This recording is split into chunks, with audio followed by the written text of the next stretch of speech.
Hi, a quick message from me, Caroline, host of Bump to Business Owner. This episode is part of a very special six-part collaboration with Lucy Wheeler, mum and founder of Lucy Legal. If you're running a business, don't trust AI and Google to cover your legalities.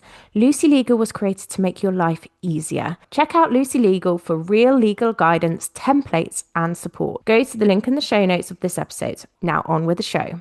Hello and welcome back to Bump to Business Owner. I'm your host, Caroline Marshall, and I am here again with the wonderful Lucy Wheeler from Lucy Legal. Today's mini episode is a really honest one because we're talking about something that we don't think is spoken about enough when you run your own business, and that's maternity leave. What it actually looks like, how it feels, and how different it can be from the version we often imagine, full of baby groups, coffee dates, and time to be just off. Between the two of us, our experiences have looked very different to that, from returning to work early, to building businesses in the middle of it all, to navigating things like COVID, lack of support, and figuring it out as we went. So this is a conversation about the reality, how we managed it, what we do differently, and what maternity leave can really look like when you're not just an employee, but the business itself. Yay, Lucy! I'm so excited to have you back again. Thank you for this episode. I have been dying to really delve into this, and it's going to be so nice to have someone else, because we both did things differently, did things at different points, and have different businesses, and it's just so nice to really chat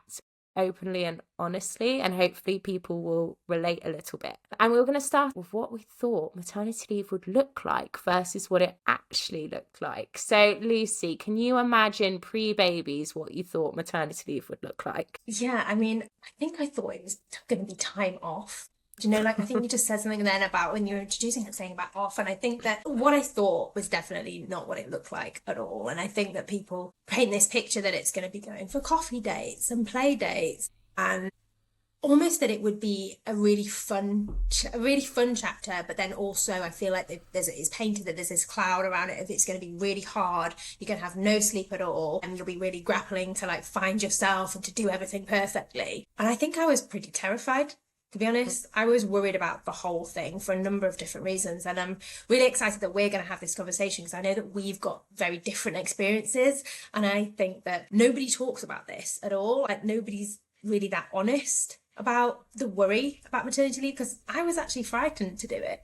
I was really worried that I would lose myself. I was worried that I would lose everything I was about, like, because at that point, everything that I was about was my career. That's what I had built my business, built my profession around. And I didn't know when I was going to go on my maternity leave until a lot closer to it that I would be running my own business. And I think that when you are looking for somebody to say, like, how does this work? How does it work when you're running your own business? Or even I think yours was different in that you did have your corporate job and then went back to it.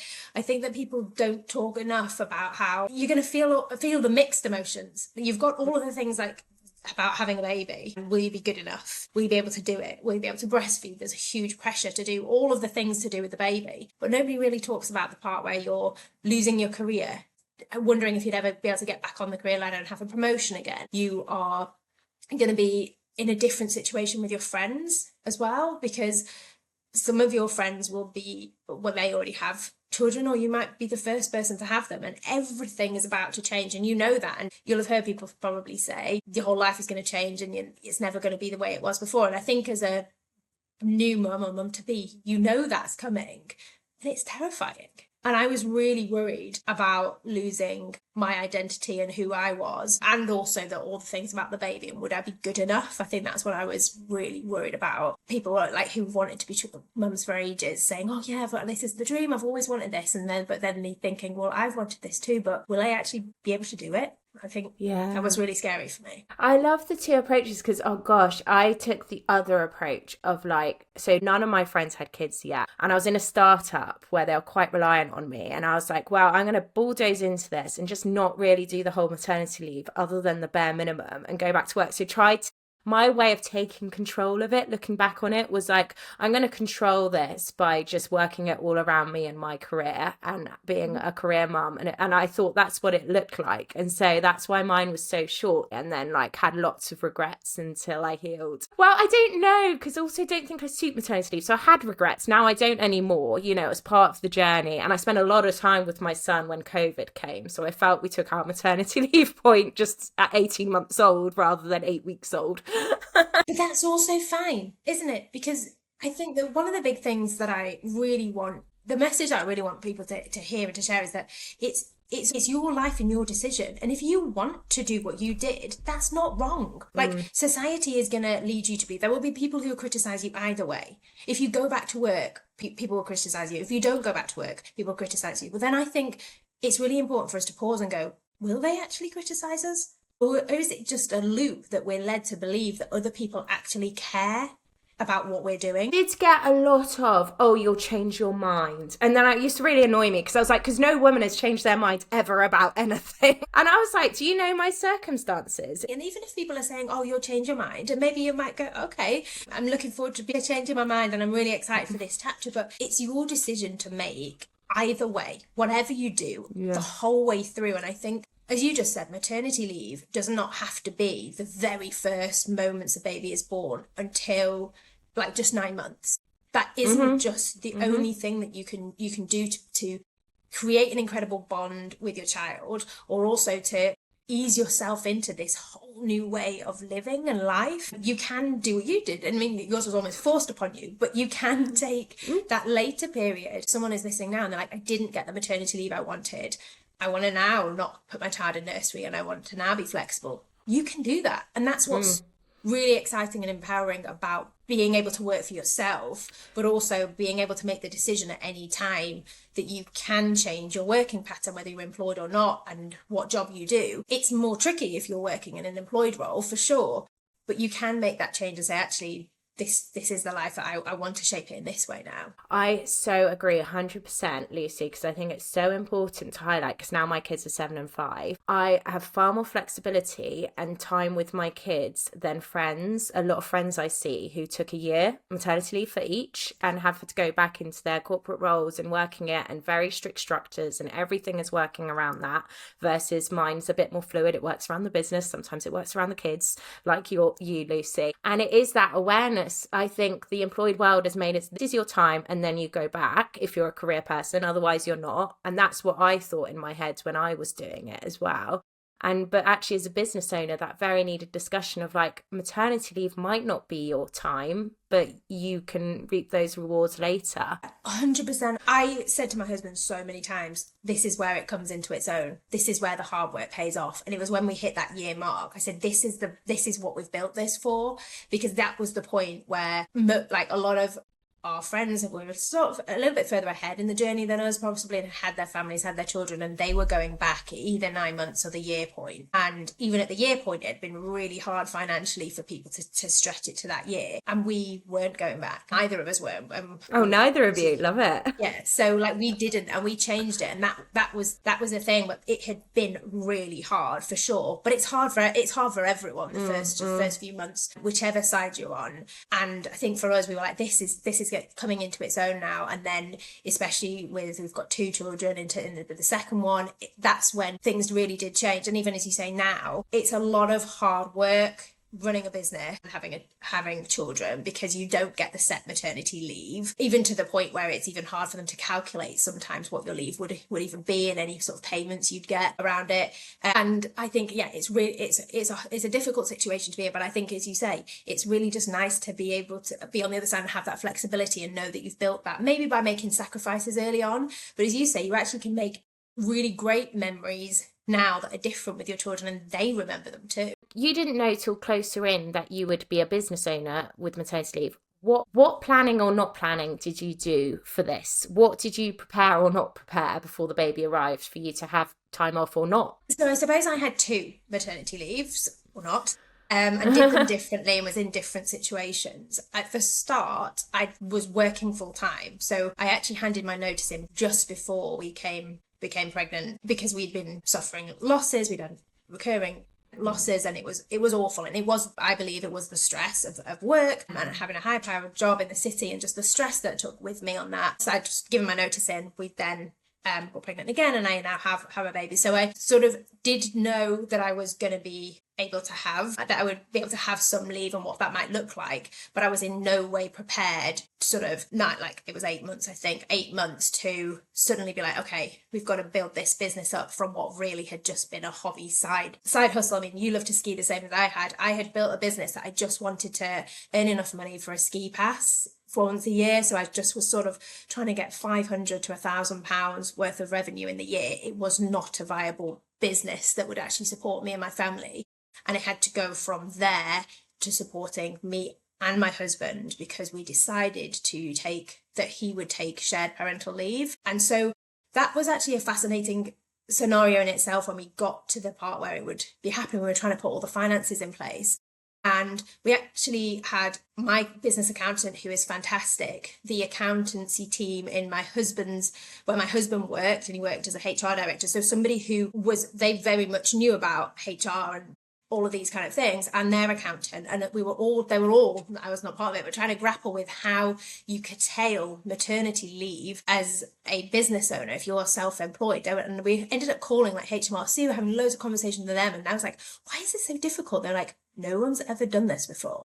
Nobody does this. Nobody. I had to have like a formal curtailment because he couldn't take it on unless you'd done all the paperwork. So I was like, what, no woman has ever not? And they're like, no, because the man doesn't normally take that maternity leave. So in order for him to be actually allowed to have like it officially, it was all of this paperwork, and I just thought, wow, I can't imagine that we would be the first people to do this. So like, as I say, nobody knew how to put this paperwork together. We sorted it out, so I had 2 weeks. So to be clear, that was for shared leave. And was that because I realise not everyone listening will know, and this is what I understand because we looked at it for me and my husband when I was employed, is that in order for at the minute for the partner to take shared leave, is that they have to take it from what the women's company offer, because that's what it was when I was, and so that's why we didn't take it, because I was like, well, it's statutory, it's rubbish, there's no he's not taking any of my 6 weeks. No, but it's absolutely fascinating, and I learned so much in this process, and I think it's this again is something that I really want to highlight. I'm not an expert in this area, but I would encourage everybody to go away and look at it as to how it works exactly now when you're listening to this and your specific circumstances, because as you say, if you are employed, you may just get statutory, or you might have more, you might have a different package, but that's just dependent on whether they're going to pay you or not. The pay and the leave are two separate things. So if you have something where you can bring the money in, or you've already you maybe have a business, or you've got some of the funds or something, even if you're at the point bit further back where you can save, you are allowed to have between the two of you the 52 weeks, and you can split them. Now, businesses are not going to allow you to go like 1 week on, 1 week off, all of that kind of thing. But because my husband is in HR, I've seen where people have sent proposals, like where one of them is a teacher and they have like their time on working when the 6 weeks holidays are, and then they have their time, then they go back. So obviously they're working over the 6 weeks holiday, but they're not, because they're off. I'm like, oh my goodness, how are you allowed to do this? And they're like, you are technically allowed to put forward a proposal to your employer and say, I want to have these weeks, and you can overlap with your partner or not overlap. And for us, because I hadn't been employed by my business, because I am an employee now, but I hadn't been employed before, because when I became pregnant, I hadn't been employed long enough.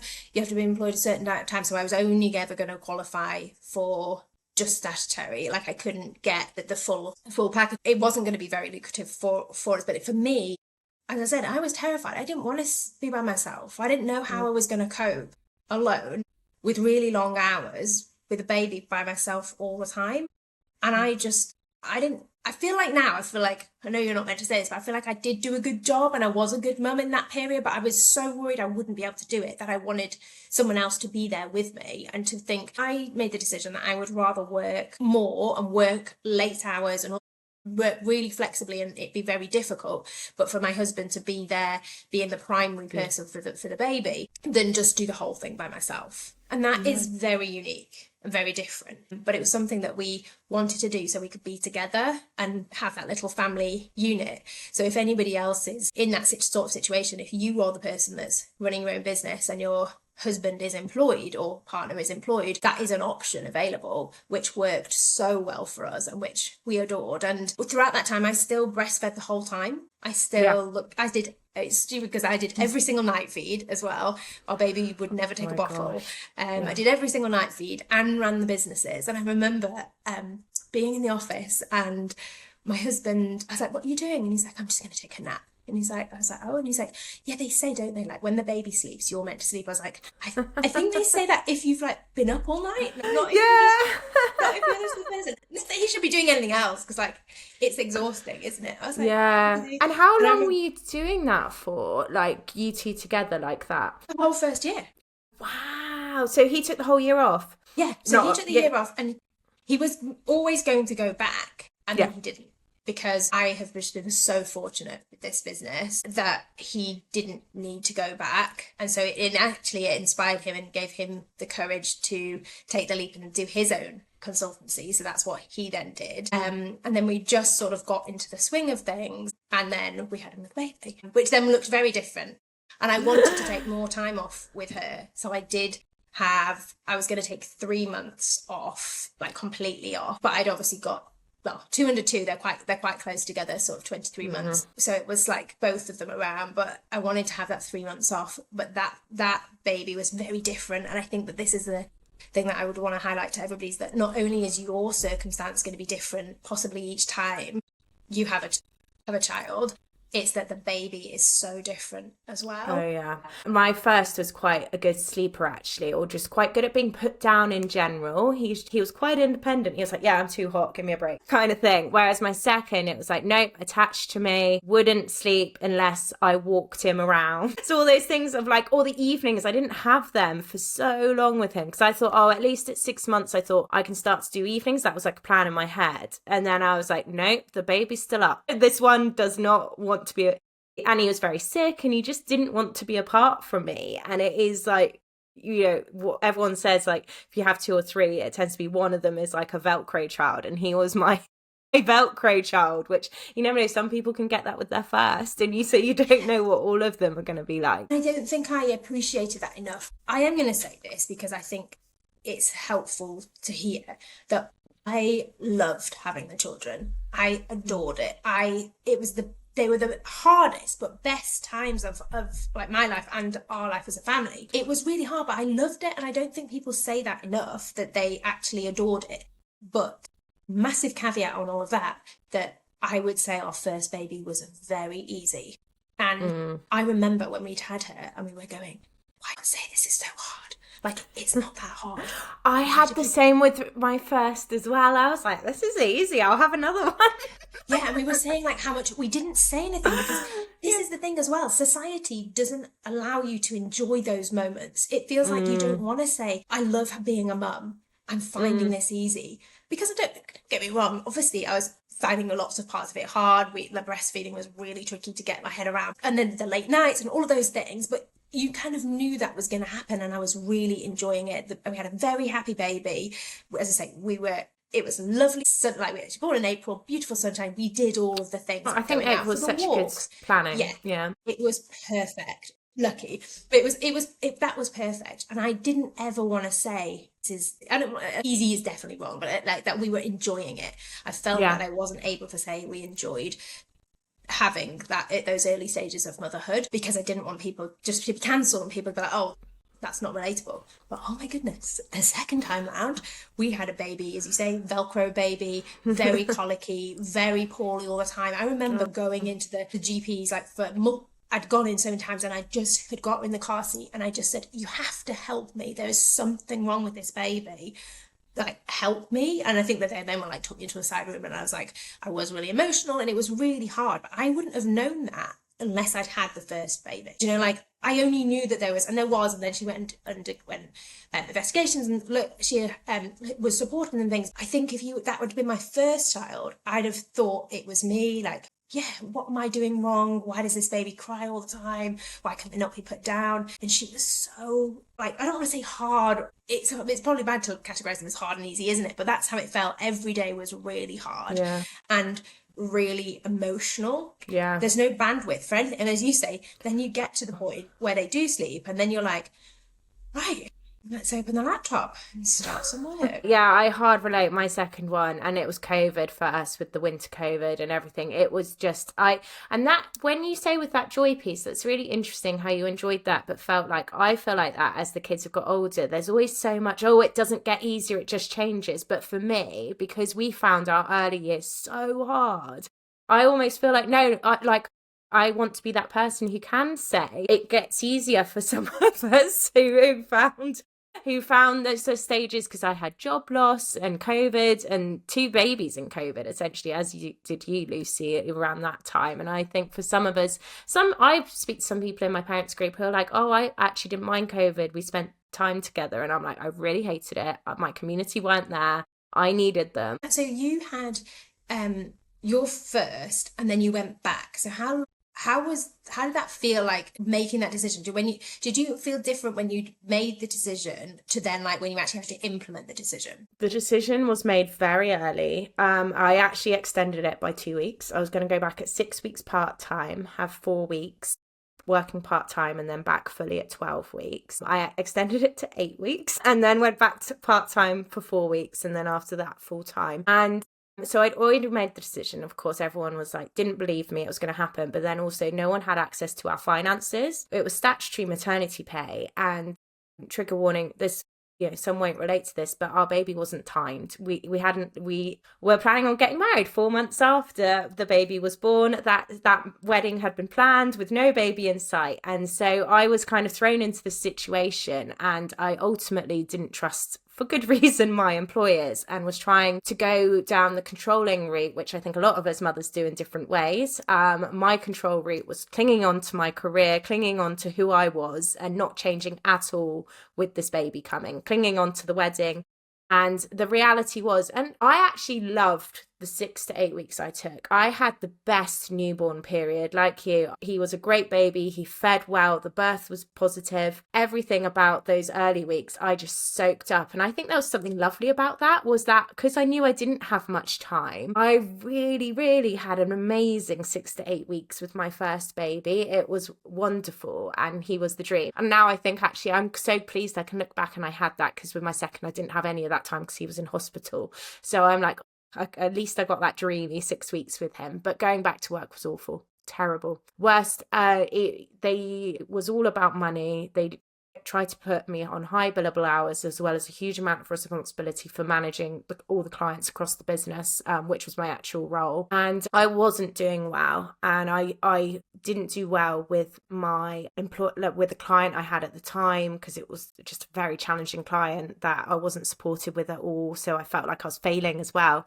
And they gave me a 360 review in my fourth trimester of like what everyone thought about me in the business. It was quite traumatic, actually. So it was awful going back that early. I don't recommend it, but at the same time, it was just what I needed to go through as career wise. And, hopefully my son is okay from it. And like I said, small silver lining why I didn't like COVID, I did get a lot of that time back with him at 18 months old. And when he was at school and my youngest was at nursery, me and him would have loads of lovely days together during the holidays. So I feel like there's been lots of time where we've caught up with that, and I've managed to recover from that season of not putting motherhoods and appreciating the journey. I think matrescence, all of those terms I didn't know about. I didn't have mum friends close by.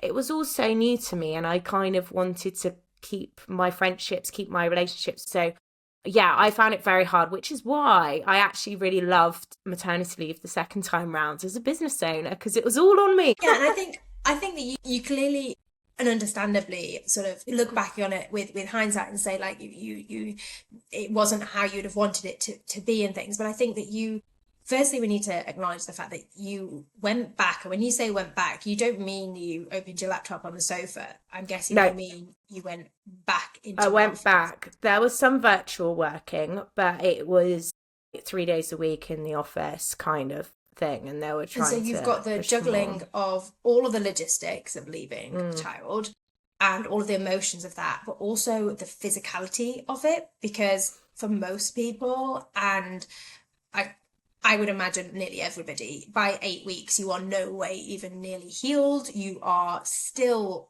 just feeling very pregnant, very, very like you've just had a baby. And so to do that at that period, as you say, like sometimes like it was the best decision for you and your family, and sometimes you don't have a choice because the finances have to stack up and you have to make it work, don't you? And I think what you did there is really commendable. It must have been really, really hard. Thank you. Yeah, it was awful, and some people will say, oh, it was your choice kind of thing. But with my background and how much I was invested in the fact I needed a career as well as my husband, it didn't feel like a choice. And it was just something we had to go through, to work through. I didn't have that appreciation, like you said, at 8 weeks. You're very much still healing. I would have people in my baby group of like, God, I can't believe you're getting married at 4 months postpartum. I just thought of getting in a wedding dress and all of those things. And I think I Did you just do was that in that as well? zone. You got married as well as going back to work. Got married at 4 months postpartum. Yeah. Would I choose that to be my wedding? Was I on a state on this planet? But it was something I couldn't really communicate because none of my close network were going through it. Like even my sister hadn't had a baby at this point, but very much wanted one. And so it was just kind of this control I've like got to keep myself the same, to keep everyone around me. And I'm now much older and wiser and know that's not the way life works.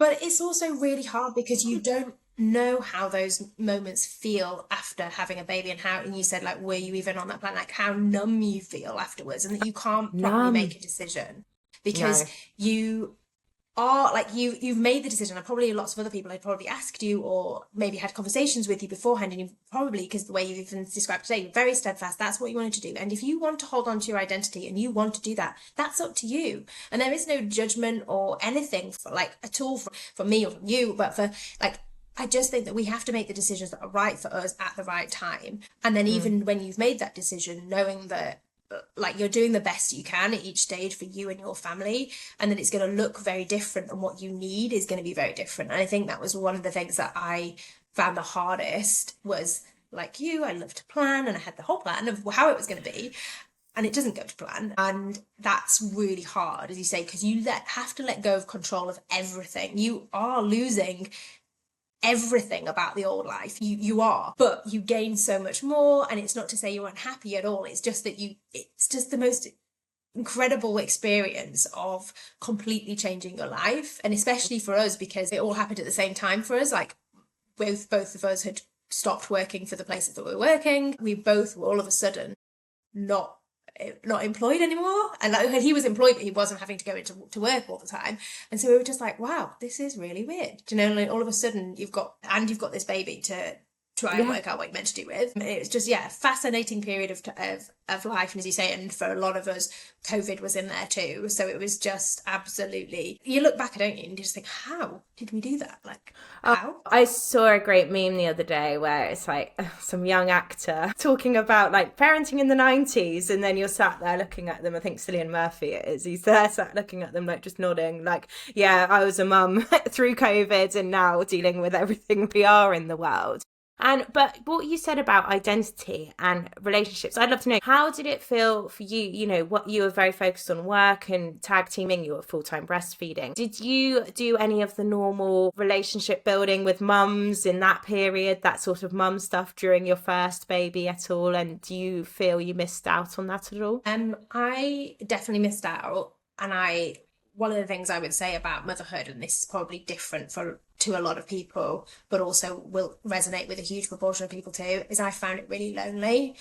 And part of that is, maybe you could say, was self-inflicted, because I didn't join the baby groups, I wasn't part of anything, and we didn't do any online learning beforehand. We're one of the later people in our friendship group to have children, so I already had a network of friends, and I was like, I have my friends, like I've got friends. If I want to know someone's opinion that I value, I'll ask them. And that's kind of how I am a little bit with friendships anyway. I didn't want to go into a situation whereby like I would be taking advice from people I didn't even know who they are. Like I knew that the people that I would be talking to shared my values. I knew that they knew me and how I was going to be in this process. It was school friends and university friends that supported me, and I'm lucky that, especially in university friends, we were having children around the same time. So okay. I only ever had, I never went to a baby group. I never went to a coffee, like a mum's coffee or anything like that. I felt that I would be judged all the time, and I felt like I would be on the outside. And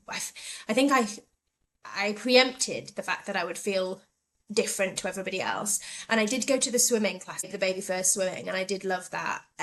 But I felt like even when anybody mentioned anything, like they were all on maternity leave. They weren't running a business at the same time. And I felt like I'd be judged, and I didn't need that extra judgment on me of like, you shouldn't be working or anything like that. Because again, one of us had to. My husband had a little bit of a pay package from his employers for a few months, but then it was statutory. So he was on statutory, and then I had to become the breadwinner. It's your income. Yeah. So all of a sudden, we'd gone from being 50-50 or thereabouts, and all of a sudden it was all on me. The pressure to build a business, to make the business successful, and to be there for that child as well.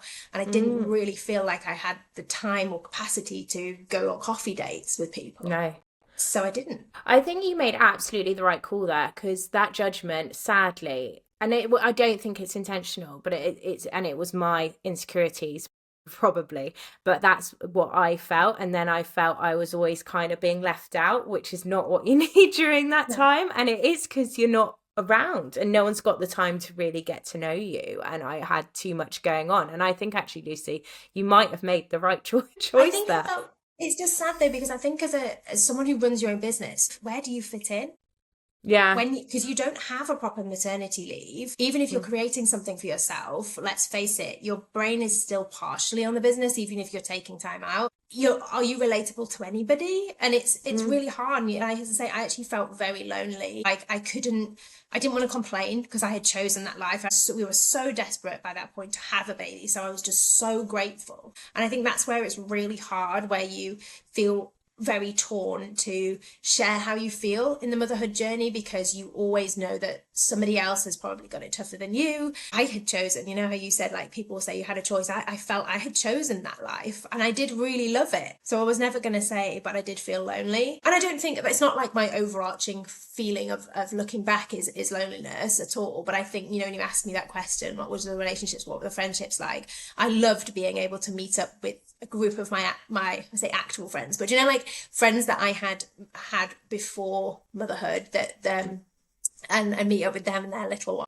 Those were some brilliant days out that we did. I mean, it was absolute chaos and nothing worked, and it was just a drama as it is when you try and take newborns, like a group of newborn children, just to meet up in a location at a specific time. But it was amazing. And you know, and I think it's so important. I know we're being more aware about this, but I think it's really isolated to motherhood that you can't complain. Because if you were all the time, people go, oh, my boss is doing this. No one sits down going, well, you chose this. Or say your house isn't working out, your mortgage, your rent isn't working out. Well, you chose that house. No one does that.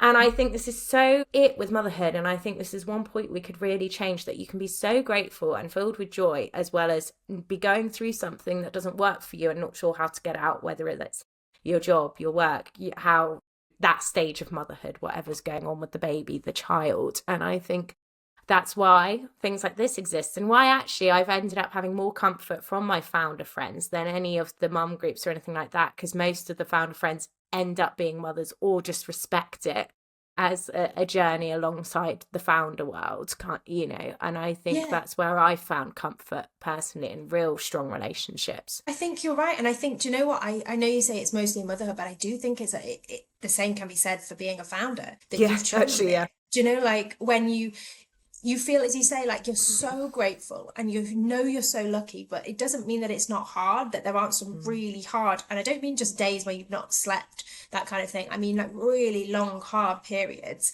where you don't know if you can get through it, especially because it's hard anyway with just bringing up a baby, but then there's going to be some sort of medical issue that you just don't even know anything about, that you're thrust into, and all of a sudden have to try and become an expert in something.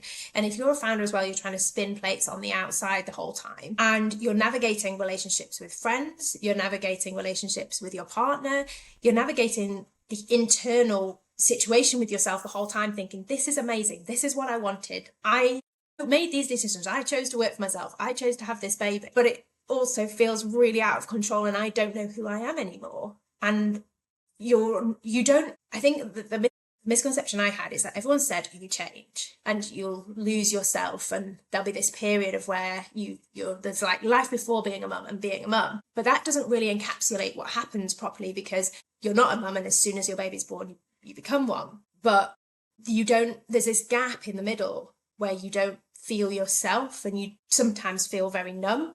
You're absolutely exhausted and you don't know what your identity is. And that doesn't just happen a week, like the day you get given your baby, or a week later, or a month later. It can take years. And I didn't know that that was going to feel like that. And I think for me, again, it's not, people talk about planning. You can't necessarily plan these things.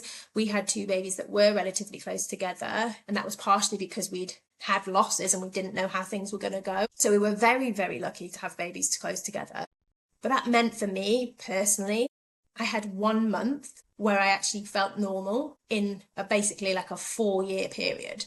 And I was not prepared for that. And I was not prepared for the massive hormone crash that was going to happen at the end of that, realizing that, wow, okay, like that, how your body was before, that's all going to come back after you've finished a long breastfeeding journey. I was very lucky to be able to breastfeed both of them for a long time. And I was like, oh, wow. I have either been trying to be pregnant, breastfeeding, and then the whole thing again in such a long period of time. And then you think, oh, of course I don't know what I feel like. Of course I don't know who I am as a person. And my emotions are all over. That makes sense. But I don't think I'd ever really heard anyone talk about how that would feel, that period on the other side where you still aren't yourself. You don't even know, you don't know who you are. Oh, and I've learned, because I was 18 months on when I became pregnant with my second, so a little bit further, but I've learned since apparently like minimum 3.5 year breaks is the best for a woman's body. And obviously this is a luxury I'm talking about, because like I said, for the reasons that you had them close together, and for age, with so many people having babies later, and just to get them out of the way. I get it. Yeah, and some people will plan it. Some people do plan it, and we weren't. Exactly. But it's being aware at the same time, even if you know, just I think if we'd been aware of how much our bodies were being put through so close together, I think that would have even just slightly helped. Yeah, and I think just the mental hormonal part of even because the support kind of goes. Do you know, like everybody, when you've got a baby, everyone's like, oh, you've had a new baby. People do show up for you, which is great. People bring you maybe care packages, and now I feel like, gosh, when I know people have a baby, I'm totally different.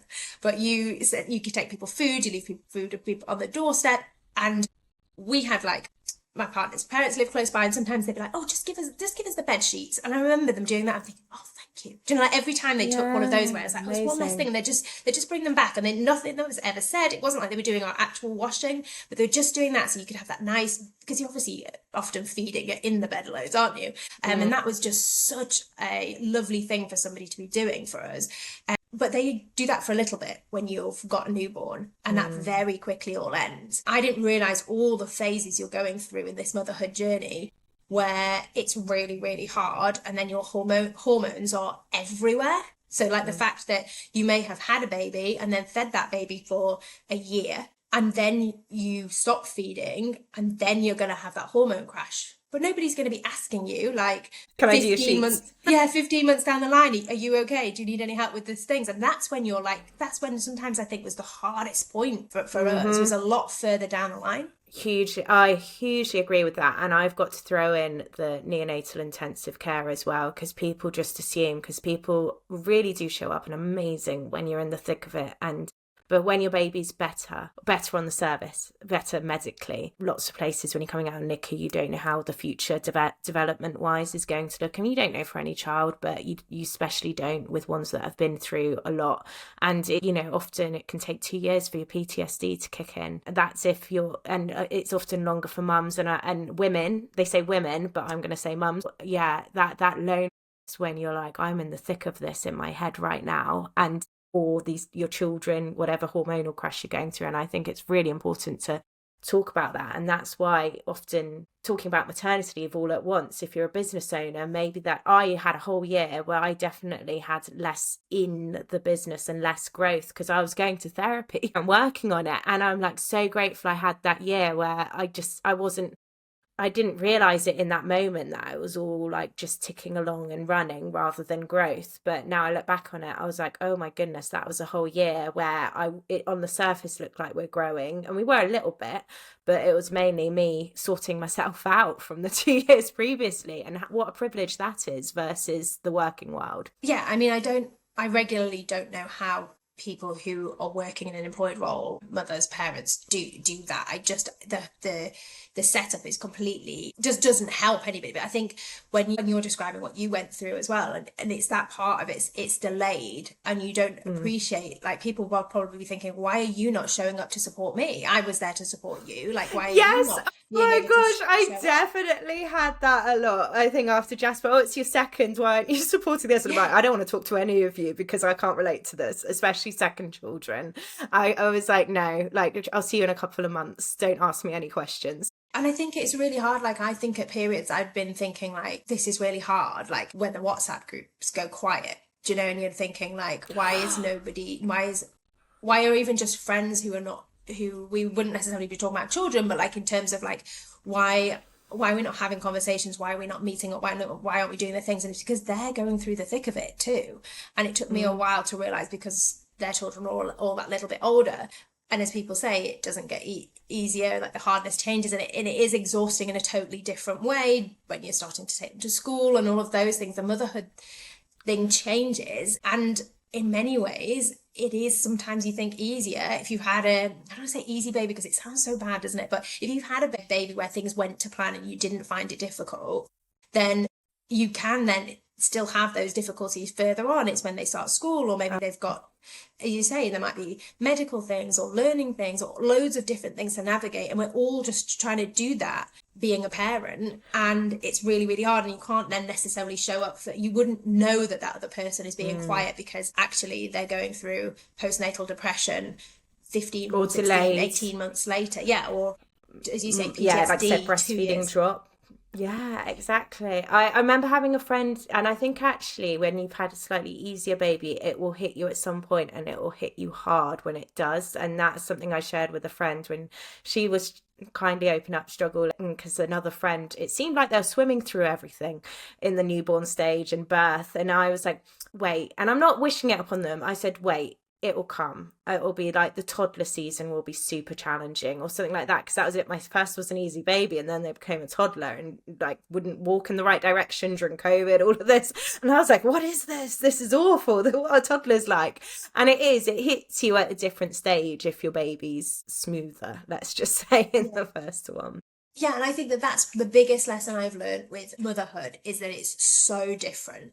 And I think, I guess, because we run businesses and we see inside people's businesses, especially the perspective that you and I have, we know that everybody's business runs differently. And then I think you can transfer that and say everybody's family runs differently, everybody's child is different. And there are things that really frustrate me when people say things like, oh, I'm a boy mum. Oh, it's just because they're boys. I think, have you met my child? Like, my child is not the typical child, and that's the thing. And you can almost isolate people or isolate yourself by saying those kind of things. And I think we all do it, don't we? We all say things, and you cannot win with sometimes. And I think I feel often terrified to say anything, which is why I really wanted to do these sort of long form podcasts, because I know that people need the support. I know that they ask me questions about, like, how have you structured this? How did you make it work?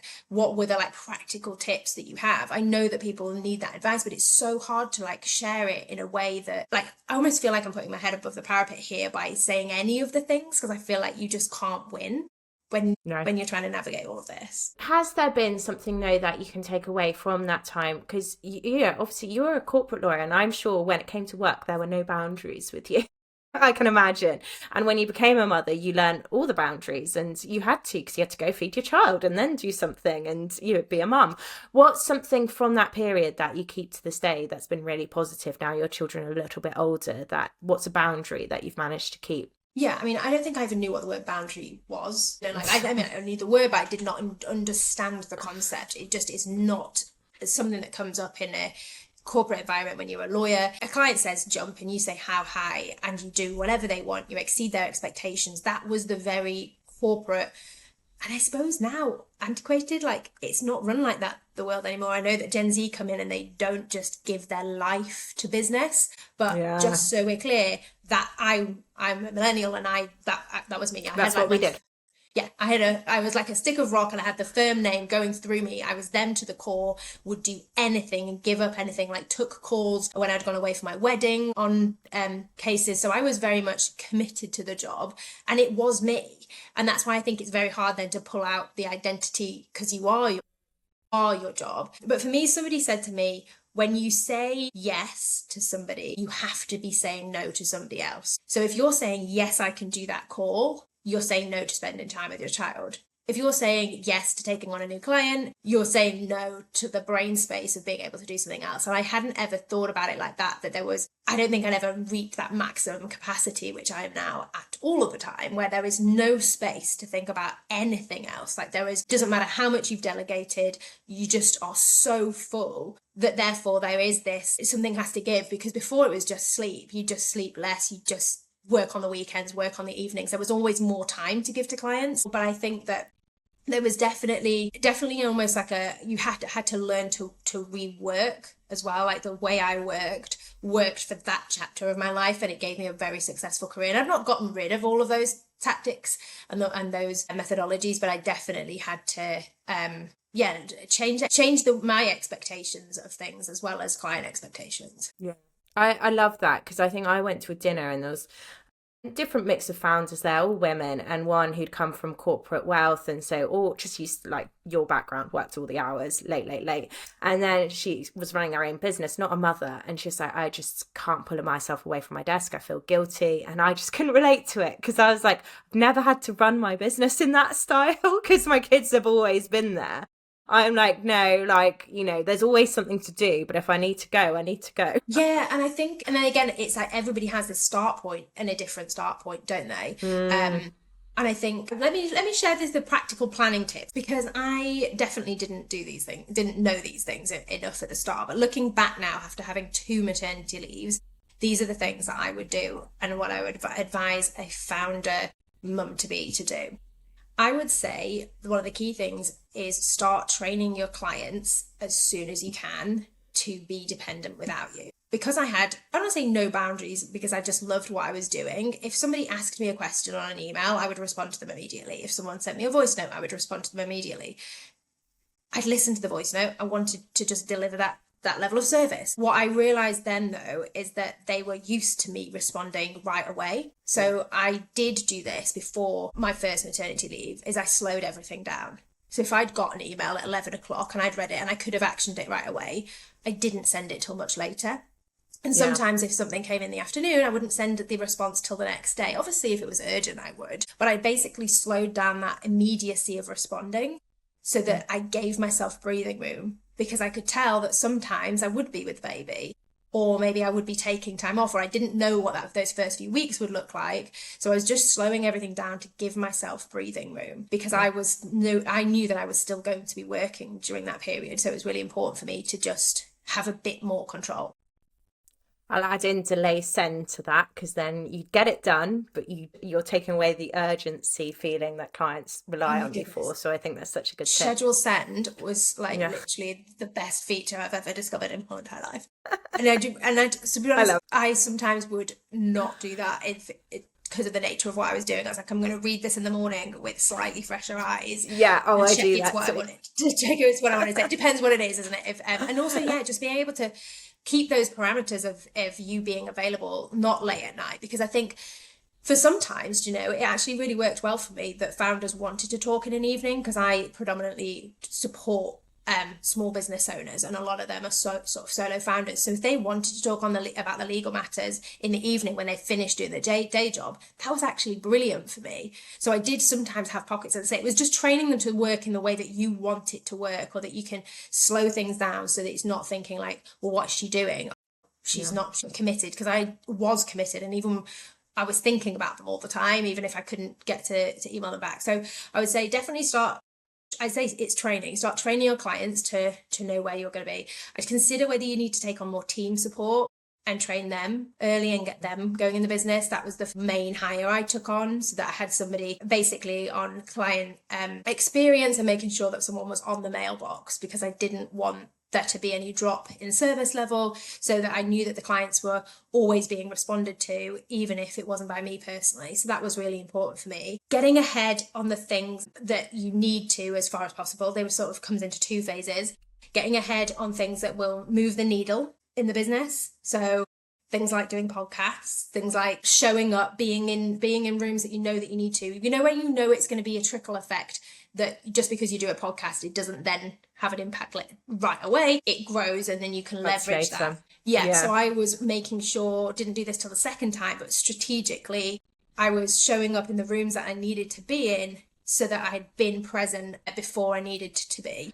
I think that good. Such a good tip. I definitely agree with that with Upsource. I made myself known before the baby was born that we were out there and proud. Yeah. And so I had people coming in while I was on. That was the thing for me. And even you don't want to, but just being really visible. And I know that that's really hard. And I had 2 different pregnancies, a lot of sickness in one of them. It's very hard to be that. Yeah. Oh, yeah. Yeah. And it also feels like it's maybe going against what you're saying, what I was saying, the first idea of training people to not expect you. It's a difficult balance for sure, but being present was key, or just getting into a rhythm that you know that you're going to be able to be consistent with as well. Do things in life and business that can make your life easier. There are no awards when you are a mum. There's Mother's Day, of course, but there's not like oh, well done, you cooked every meal for a week yourself, here, have an award. Or you did all the laundry yourself. Yeah, well, I wouldn't have won that award, right? But it's just that kind of thing. Oh, I've never won that award. Take on the packages where they send food to your door. Take on those meal plans. Buy those birthday cards in bulk. Do the things that matter to you. So things that matter to me in life are showing up for my friends and family and sending them birthday cards, sending them presents. When I forget to do those things, I feel like I'm failing because it's just the kind of type of person I am. It's really important to me. Yours will be something that's important to you that you don't want to drop a ball on. If you can prepare any of those things in advance, do them in advance. Even if it's things like making sure you've gone to the dentist, getting your haircut, book those things in so you don't need any brain power for any of those tasks. Do you know, like everything is as orderly as it can be. Help future you so that when it comes up and you get a reminder and you're like, oh, I have to go to do this, it wasn't the case where you've missed a dental appointment for 18 months because you just never could get it to the top of the list, because we all know when you become a parent, you become right at the bottom of that list of priorities and it won't get back to the top. I was a Christmas baby, and for me, with my second, and I said it was so important to write all the Christmas cards. No, and I'm not saying everyone would want to do this, but for me it felt important that I'd bought all the presents, done all the Christmas cards before the 1st of December. He wasn't due till the 8th, and I was late with both. I knew he'd be late with him because I wasn't my first, but I think for me that's important as well. And it's not for everyone. Cross the Christmas cards off your list. I have done that several years since, but that year it was important to me. Yeah, and it doesn't matter what the thing is, and your thing might be going to the gym, it might be getting your hair done, it could be anything that is your thing. But I think for me, it's that bit that feels in control, or anything that's going to make your life easier. As I say, you don't get an award for cooking every meal, so just get the help where you can. It may be in your business as well, if there's somebody that you can take on. I definitely think that was something that I had to let go of, having to just be everything in every area of my life. Nothing has to be me. I think I had to let go of. And then the 2 other things that I wanted to share was create white space. Again, a concept I didn't even understand at all. In your diary, basically not back to back in your diary all the time. That's impossible with a child, especially if you're going to try and do what I was doing, which is feeding them. It's very, very hard to have any sort of meetings taking place in the first few weeks, for sure. It's not impossible, but that was hard. So I think just making sure you've got white space a long period of time, because when they go to nursery, they then bring home loads of bugs. So then they don't go to nursery because you have them for 2 weeks where you're like, we've started nursery, and then they don't go. So that for sure. And then I think the main thing is being intentional to create work and life that you want, that fits your dream and what you want to do. And I think that being intentional can happen now, even if potentially you're listening to this and you are years postpartum. Like, it doesn't matter. You can decide at any point to make a change with what you're doing, but being intentional, maybe even thinking about it every month or every quarter and thinking, does this feel the way we want this to feel? Does this feel really hard right now? And if it does, is there anything that we can do? And sometimes you're in a chapter where no, it's just really hard. It's just really, really difficult period. But there are things, I think, for us where we kept saying, is this what we want? And we were like, no, okay, let's take on more support. Let's take on either someone in the business, or we got a cleaner after we'd had our second. And I love cleaning my house, and I miss doing it, but I was like, I can't keep up. No. I was drowning in everything, and I was like, which parts don't have to be me? Just like that, being prepared to let go. I think it's something I wasn't prepared beforehand, But I think if that's one of the tips that I would share, definitely be prepared to let go of it, of doing everything yourself. They're amazing tips, Lucy. I agree with all of them. And I think for every business owner, I mean, but they're just particularly more relevant with motherhood. And you, like you said, any stage, there's stuff with my calendar right now. I'm like, right, I need to make a change. And I'm going to make a change and being proactive about it. And it can happen at any point on your motherhood journey. Lucy, thank you so much for that. I've really just learning more about how you did it, because I know always you've talked about how you and your husband tag team it or did things together, and just showing the depths of that and how it is possible. Like, you guys and his company had to work very hard to find out how it would be possible, because people don't do it, like you said. And also it changed his life as well as yours. Like, he went into a different career, and I think that is a wonderful change that came out of it by the sounds of it. So Lucy, thank you so much. Is there anything else you think would be really helpful for mums planning their maternity leave right now? I think it's just to reiterate that message that every journey is different and every baby is different. And some of what we will say, or you'll have heard us share, will resonate, and some parts you'll think, I don't know what they mean yet.